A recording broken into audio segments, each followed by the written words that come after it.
Om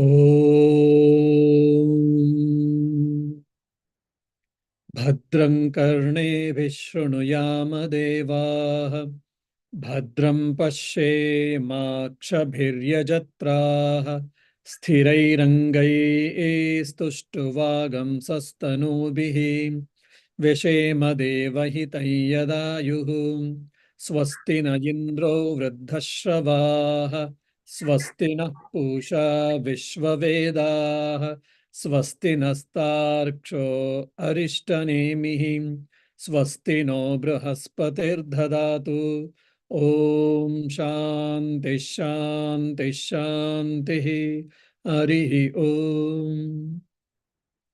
Yeah.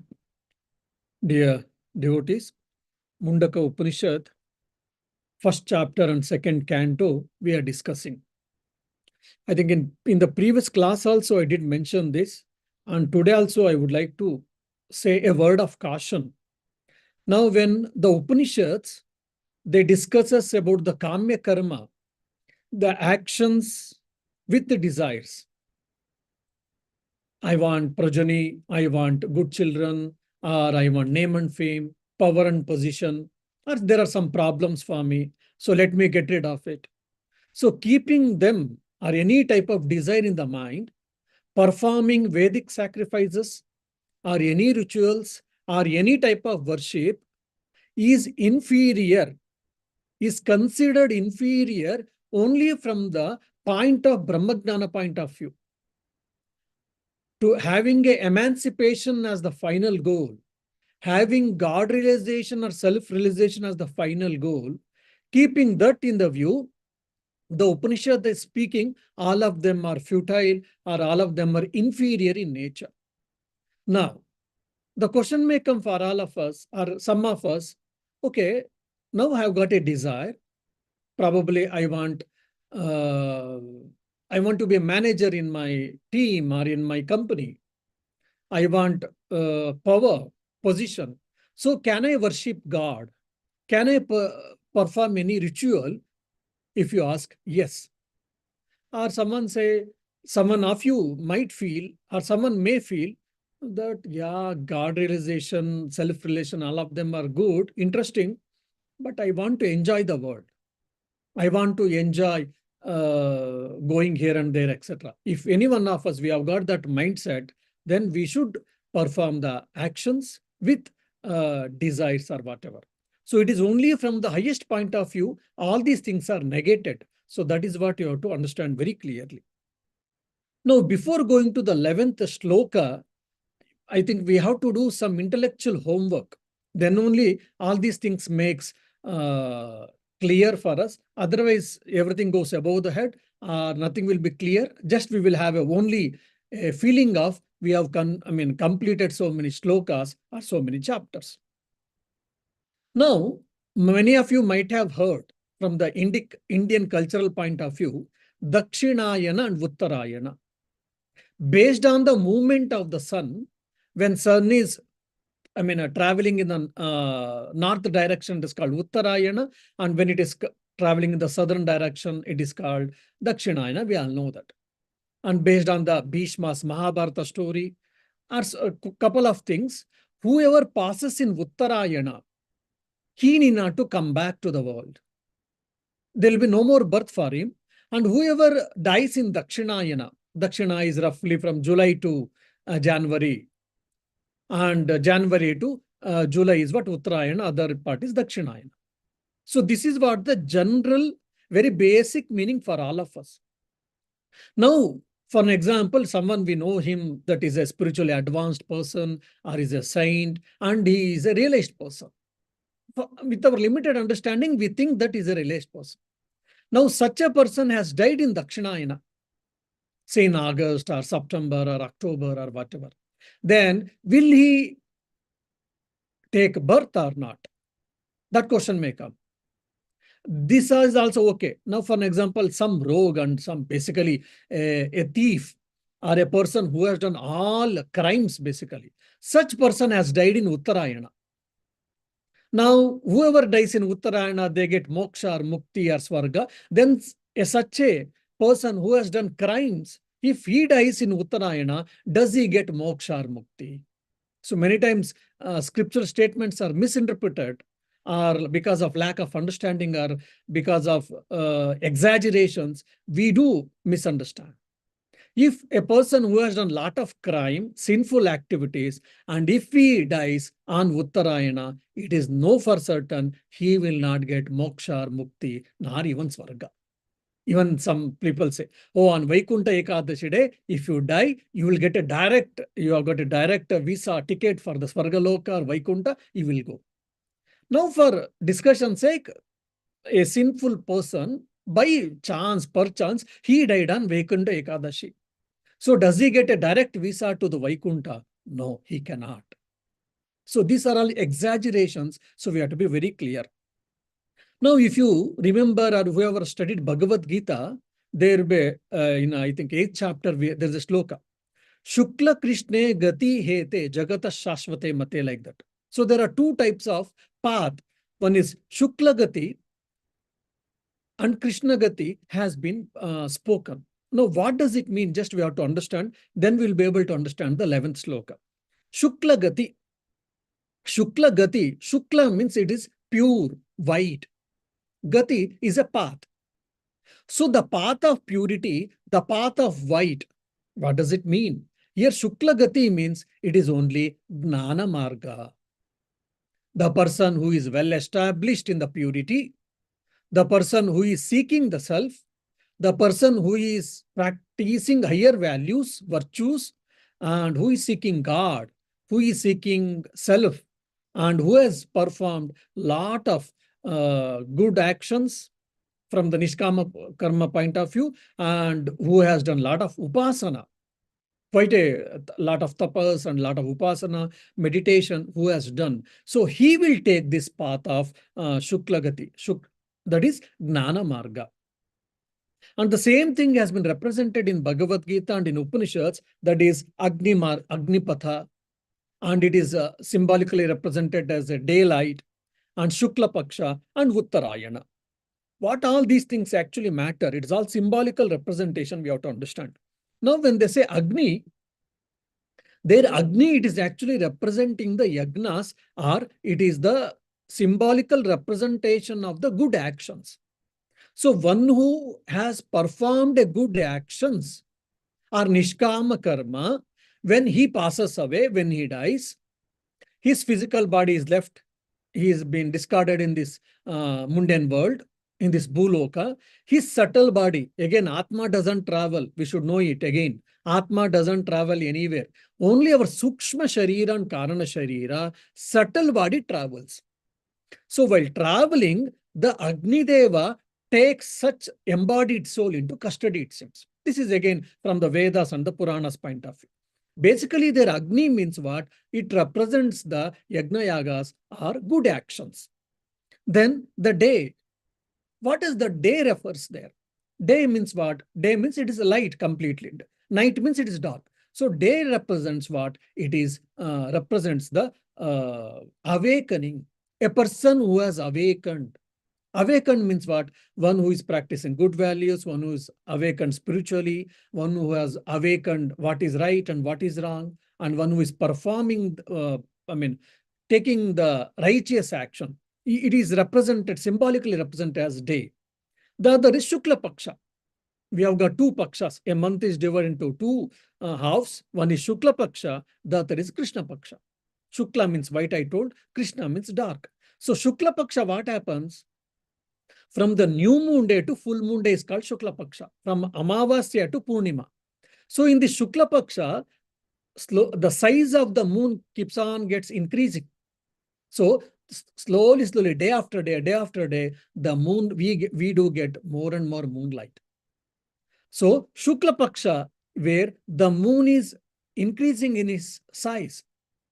So that means what? Chandra represents the mind. So we are growing, means we are mentally getting purified.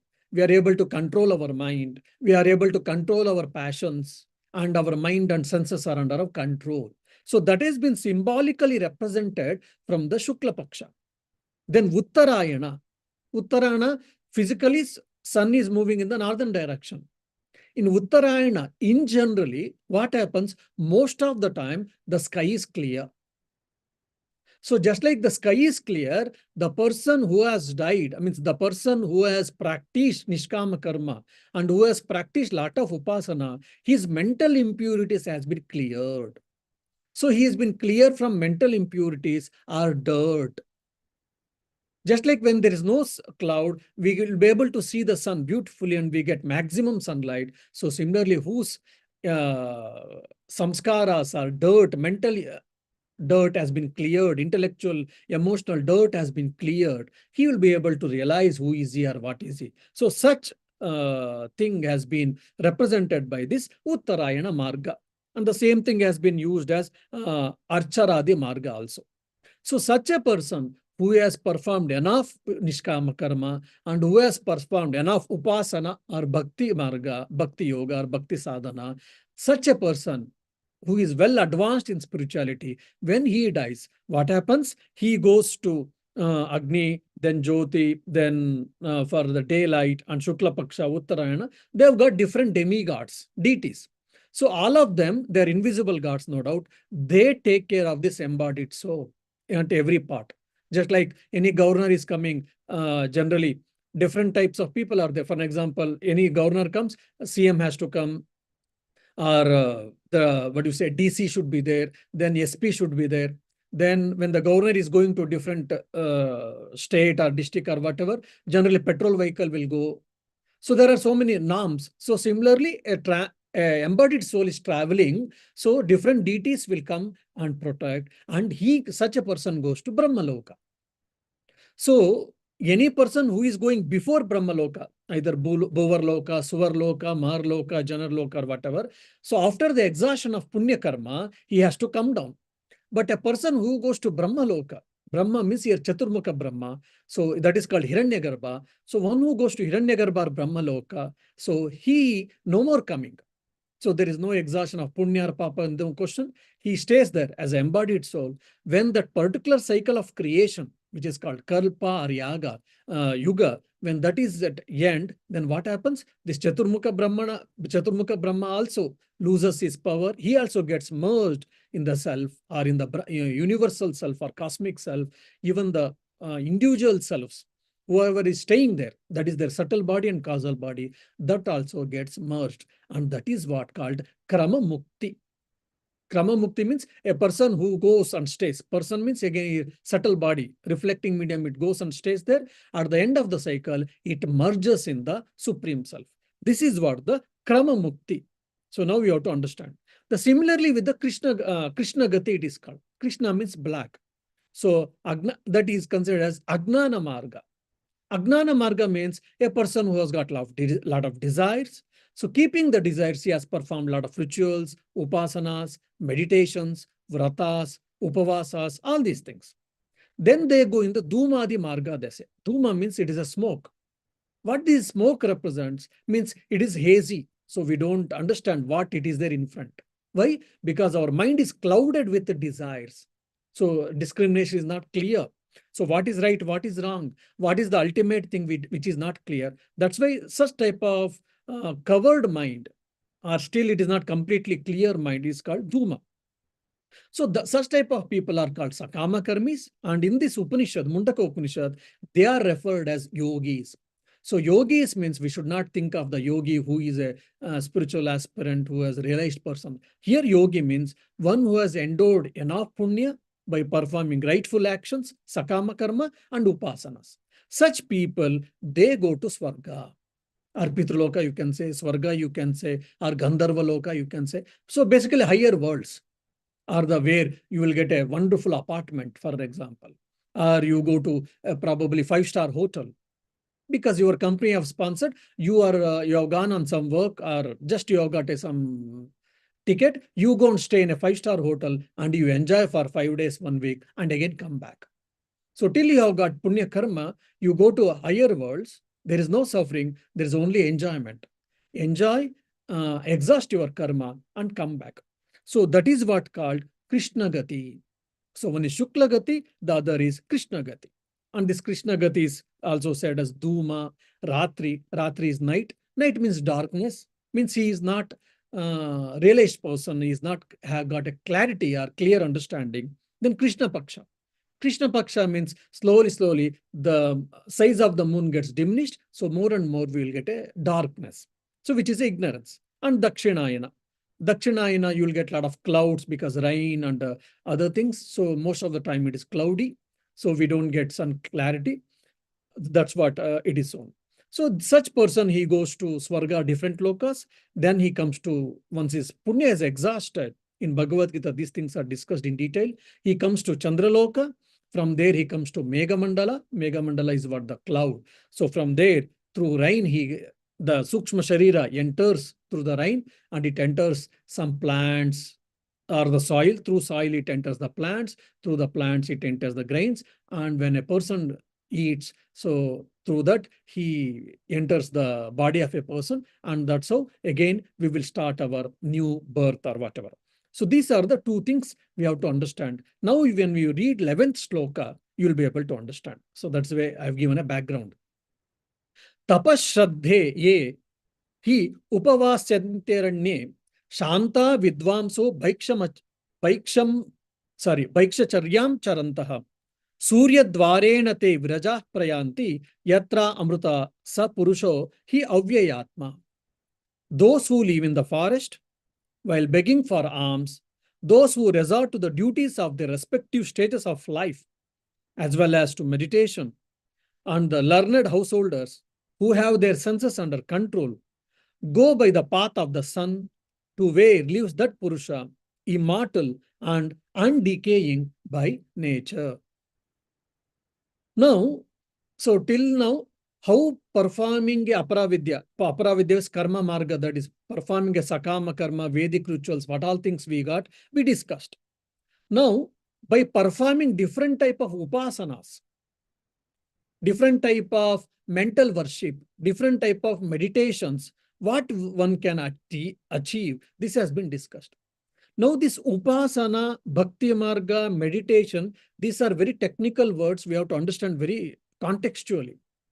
Now, especially when you read Swami Vivekananda's life and teachings, there when they say bhakti marga or upasana or meditation, it has got a different shades of meaning. So we have to understand these things contextually. Now, here the author's intention is by performing one who performs upasana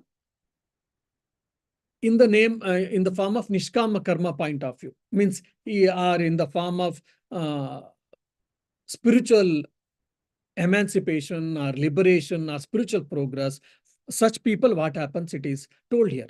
Why? Because these upasanas and meditations can be used for different purposes. One is, if one who wants, as I said, materialistic wealth and progress, one can perform different type of upasanas. Or someone wants siddhi, like I want to be a good astrologer, fortune teller, or black magic. So many types of siddhis are there. So attain siddhis, one can do these upasanas. Hanuman upasana, Kali upasana, Bagalamukhi upasana, Pratyangira upasana, all these things are we might have heard. And the same upasanas are mantras, meditation, chanting, all these things, including Vishnu Sahasranam, Lalita Sahasranam chanting or meditation, can be used for the spiritual progress. So here the author is telling one who performs these upasanas for the spiritual practice, as a part of spiritual practice, what happens for him? So for such a person, he gets chitta ekagrata. His mind gets settled and his mind gets concentrated. And here one more word they are using, that the ashrama dharma, that we know, brahmacharya ashrama, garahastya ashrama, vanaprastha ashrama, sannyasa ashrama. Brahmacharya is the student life where you acquire the skills and education and etc. Then garahastha is a family people, householders. So family life or householder life is mainly karma pradhana jivana. So we have to do a lot of actions, lot of contribution to the society we have to do, no doubt, apart from family and myself. And he can do a lot of yajna yagas because he need a dharma patni, yajamani. He also need a wife many times. So karma pradhana life. But when I've done a lot of rituals and sacrifices, and I've taken care of my family and life, and children have grown up, and they have started taking care of the family, then one has to go to Vanaprastha. Vanaprastha means forest dweller. It need not to be, of course, in the present days, you need not to go to forest. Basically, more secluded life, more indrawn life, basically it is called. So such state, according to the Vedic program, they have to spend more and more time in upasanas, in meditations. Meditation on different deities can be there. Meditation on chosen deity can be there. So more and more meditation on solitude life is what given or prescribed by the Vedas for the retired people life. So that doesn't mean that in the present context, that doesn't mean that if we are brahmacharis or brahmacharinis, that is bachelors or grihasthas, should we not meditate? Should we not do upasanas? No, we can do it. But this is general prescription. Then according to the Vedic program of life, then what about monkhood life, sannyas jivana? For sannyasis, it is gnana yoga pradhana. So no karma, no upasana as much. It is more of gnana. Shravana manana nidhyasana. Why? Because he has got enough chitta ekagrata and chitta shuddhi. That is what expected anyhow. Now, so one who lives in the forest, one who has done a lot of karmas and all, he's living in the forest and simple living and high thinking is doing. And what is he doing? He is shantaha. Shantaha means one who has got a control over the senses. One whose mind is senses are under control. Shantaha vidvamsa. Vidvamsa means it is not the pandit. Here vidvamsa means he is upasaka. He is doing a lot of sadhana, lot of upasanas, lot of meditation. Such is called is a vanaprasthasham. Then how should he lead his life? Bhaikshacharya charantaha. He should go and beg from the villages, from people, and he should take care of the life. So that was in the olden days. Now we need not to have this thing in the much in the our thinking. So basically, we should have a simple living and high thinking. That's what we mean. So such person, what does he get? So when he leaves his body, Surya dvarena te virajaha prayanti. Surya dvara. Through Surya dvara, Surya loka, he goes to the Brahma loka. Here viraja means one who is free from dirt.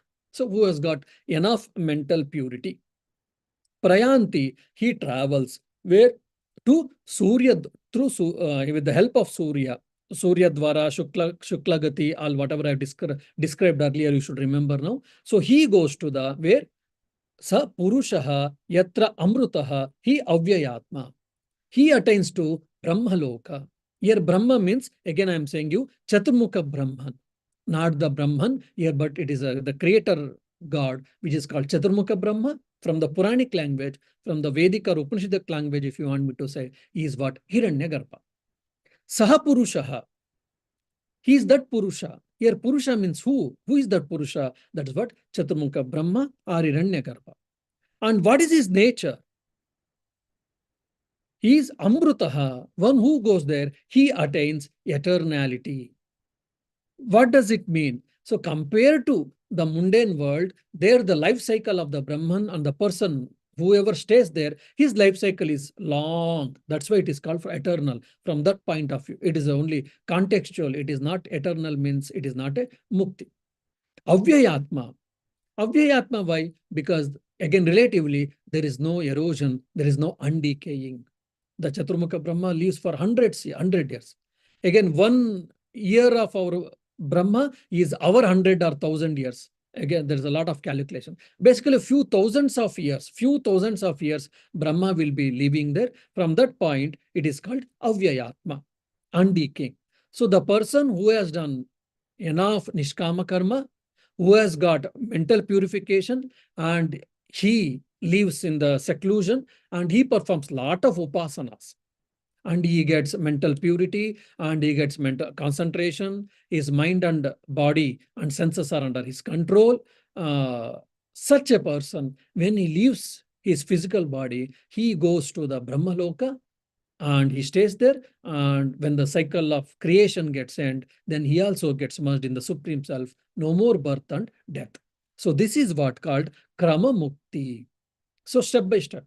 The other is called Jivan Mukti, which is very unique to the Advaita Vedanta. While leaving, in the body itself, one can be realized, one can realize the self, and one can be free. Now, we will try to understand the 12th sloka.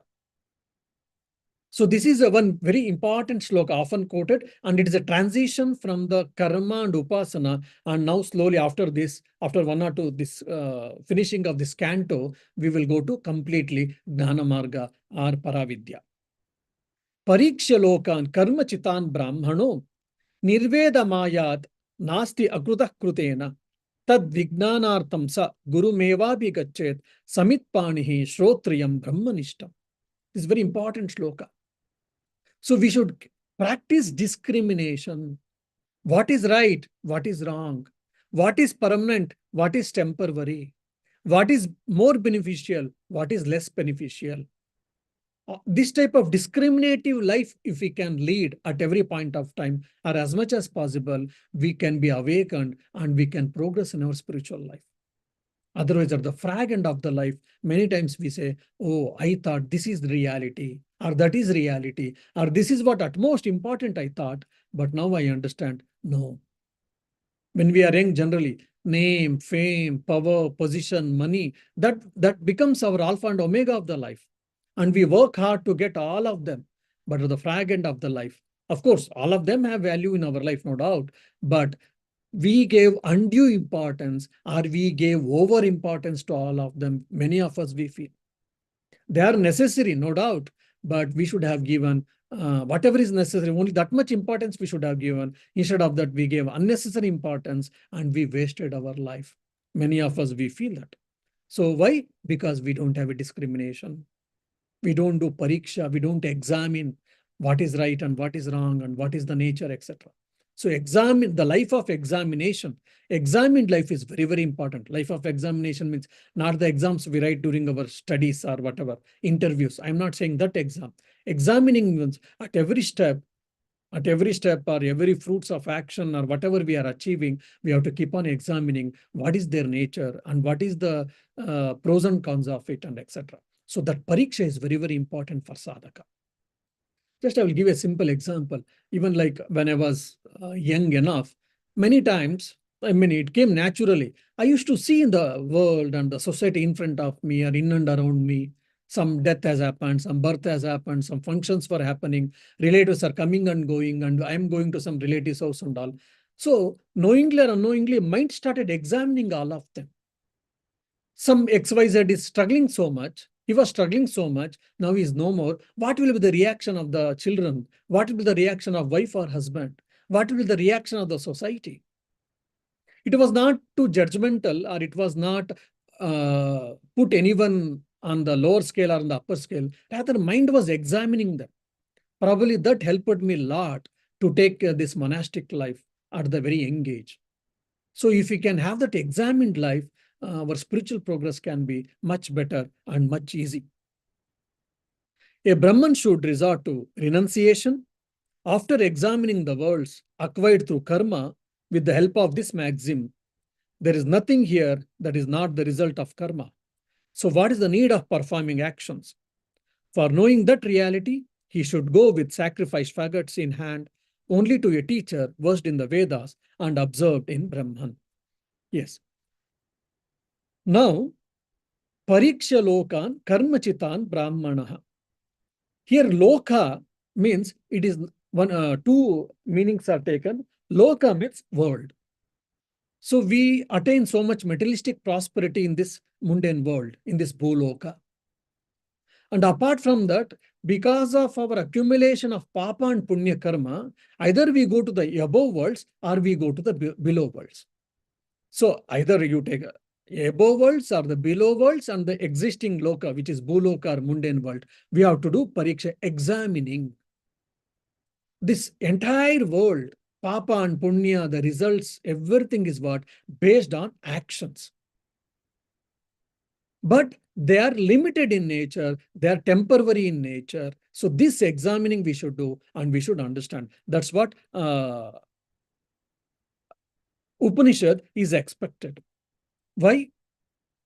Because how much ever you work, and you may be the president of a country, you may be millionaire or you may be billionaire, etc., but still you cannot get away from the death.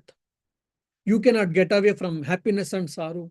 You cannot get away from profit and loss. You cannot get away from many things. The whole world is mixture of opposites. Or even you guys say upper worlds, the whole world, the upper world is full of enjoyment. Fine enjoyment, it may be there, but again, it is limited in nature. I struggled so much. I did lot of good work, maybe charity or Vedic yagnas or sacrifices, rituals or vratas and the fasting, different type of worships, meditations. I covered a lot of punya, either in one life or in so many lives. And I went to the above world and I enjoyed for some time. But once that punya is exhausted, again I have to come back and again I have to start my life from the 0 or 1 or whatever. So this again acquire, again go enjoy, and again come back. So this is again punarapi jananam, punarapi maranam. So in Bhajagoindam we know all this. So again and again is happening. Then where is the way out? Is there any way out? This type of thinking, this type of discriminational thinking has to come into the mind. That is what told in the Pariksha Lokan. Pariksha Lokan karma chitan brahmana.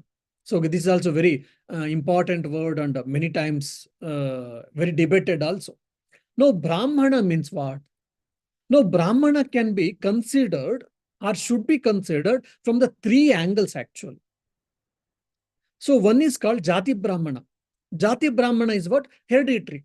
My father is Brahmin. My grandfather is Brahmin. My great-grandfather is Brahmin. So I have been born in Brahmin caste. So I am also considered as Brahmin, or I am called as Brahmin. So this is what Jati Brahmana. Then the other type of Brahmana, other type of person is also called Brahmana. He is called Karma Brahmana. According to the, what you say, scriptures, or you can say Dharma Shastras, Karma Brahmana, who is called Karma Brahmana? By profession, whoever does this work, he is Karma Brahman. For example, someone is in administration, or someone is business.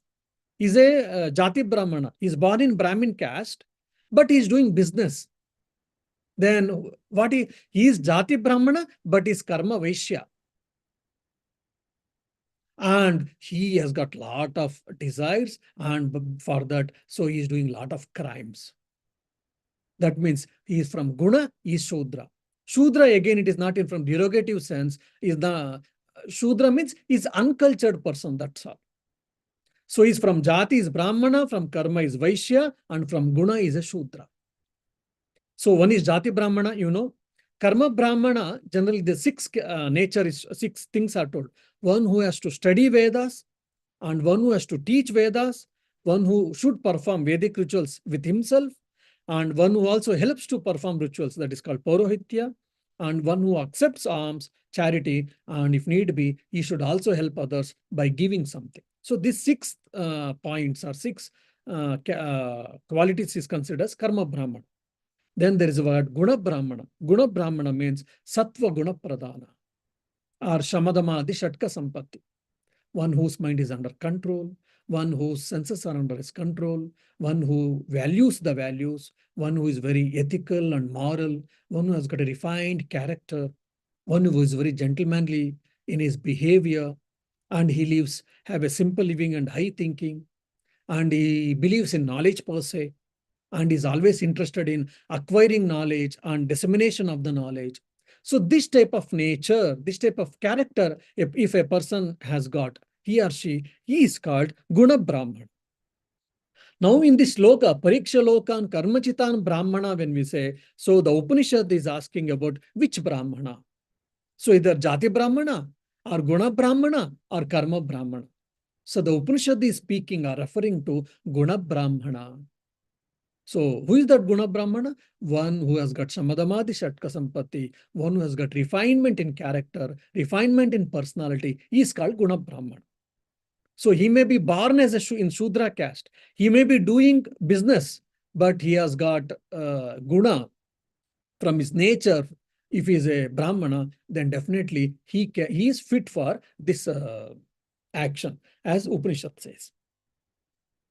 For example, for this Guna Brahmana definition is been given beautifully in the Bhagavad Gita, in the 2nd chapter. Traigunya Vishaya Veda Nistraigunya Bhavarjuna Nirdvandvo Nitya Satvasta Niryogakshema Atmavan. So, Traigunya Vishaya Veda. So, one who goes beyond this Traigunya, Trigunas, Sattva, Rajas, and Tamas, and Nistraigunya Bhavarjuna, he has to attain the Turiya state, divide of all these Trigunas. Such person, to attain that, what he should do? He has to practice mind control, spiritual control, vichara, all these things, and so that one can be free from all these things. So that to attain that state, what he should do? Nirveda mayat nasti akruta krutena. So pariksha, after examining, so again pariksha, after examining one's own life, examining the nature of birth and death, examining the world, above worlds, below worlds, and this world, what he will get? He will start lessening his reactions. Karma yogi will be non-reactive mode. Bhakti yogi will be always calm and quiet and non-reactive mode. So pariksha also can be understood. If you remember my earlier 1st or 2nd classes, the pariksha, if you say the karma, based on the karma phala, all karma phalas has got dukkha mishritva. Any work you do, either sometimes you'll get profit and sometimes you'll get loss. Sometimes you get sorrow, sometimes you get happiness. So dukkha mishritva, sukha and dukkha mishra is there. Then atrupti karatva. How much ever I get, I'm not happy. I mean, I'm not contented. I want more and more, more and more. Then bandhakatva. I've got a lot of dependency and it keeps on binding me. I had a just Nokia mobile. Then afterwards, I thought any just touchpad is enough. Then afterwards, advanced. Then I want iPhone, etc., etc. So after taking all these things, what happened? Then we attend the seminar, how to get away from the mobile usage or whatever. And for to use that, and I'll be using mobile. Anyhow, so dependency, I used to say. So this is called bandhakatva. So one who examines the nature of the work and its results, actions and its results, he understands these 3 things. And from the Upanishad, whoever studied Brodhanyaka Upanishad, there also this has been attained beautifully. Why self-knowledge cannot be attained by action? It is a very technical point I will just mention and I will go because it is very important. Any karma or any product, whatever is attained by karma, by action, it can be roughly classified under 4 groups. What is? One is utpadya. Utpadya means produced product. Okay, someone is preparing, for example, cake. So cake is the product which has been produced using different ingredients. So, but through the action, one has prepared cake, or one has prepared chocolate, one has prepared upma, or what, bisibelabat, or whatever. So, utpadya. Then apya. Apya means acquired. Because of my action and because of my money or whatever, I have acquired 10 acres of land. So, acquiring. Then samskarya. Samskara is purifying. For example, I've got some raw materials using some different chemicals and in furnace or whatever. I have purified and I have got the now iron or a steel or a gold or copper or whatever. Then vikarya, modification. I used little yogurt in the milk or curd into the milk, and next day, because of that, the milk has been converted into curd or yogurt. I'm able to use it for curd rice or for eating. So either producing or acquiring or purifying or modification. So these are the 4 things, the products which can be classified under the karma. Now the self-knowledge, the self, it is not produced because it is already existing, and it cannot be acquired because already I am, and it cannot be purified because it is it doesn't have any impurities at all, and it cannot be modified because it is never the object, it is the subject always. So that's where. So one who understands that self, my nature is self, and all of them, none of them can give this. One who understands that, one who examines, after examining, one who understands that, what happens? Nirvedam. Nirvedam means what? Veda, with, Veda means it comes from with means to know. Nir, the upasarga, if you add, Nirvedam, he understands very clearly, and he gets detached. He gets vairagya, natural vairagya, enough. There's a beautiful song in Kannada, There, Kanasu Sako Krishna Kaimugive. This world is just like a dream. So much we did, so much we struggled and all. Afterwards, we thought this whole world is a dream. So let me not get into this. Let me get away from this. Let me hold the God's feet at all times, or let me think and remember and experience who am I. So Nirvedam. Nirvedam means Vairagya. Here, Vairagya means not taking the monastic life, means getting detached from the worldly objects, world and its objects. Nirvedam, ayat. Ayat means one should arrive at, one should get conclusion. What is this hustle and bustle of life, or what is the role and what is the value of these things or world and its objects? Then akrutaha nasti. How much ever I get, whatever I may get, any Nobel Prize I may get, all of them, either getting any other different worlds or something in this world, all of them, the nature is what? The fundamental nature is everything is productive or everything is product and everything is finite in nature. Everything is product and everything is finite in nature. So sarvam sadosham, it has got some or other impurities, some or other limitations. Impurities means here limitations. Then what should Krutena kim? So he examined the world, different worlds, and the fruits of action, attaining things, all these things he examined. Then he got enough and he got vairagya, detachment from this world and objects.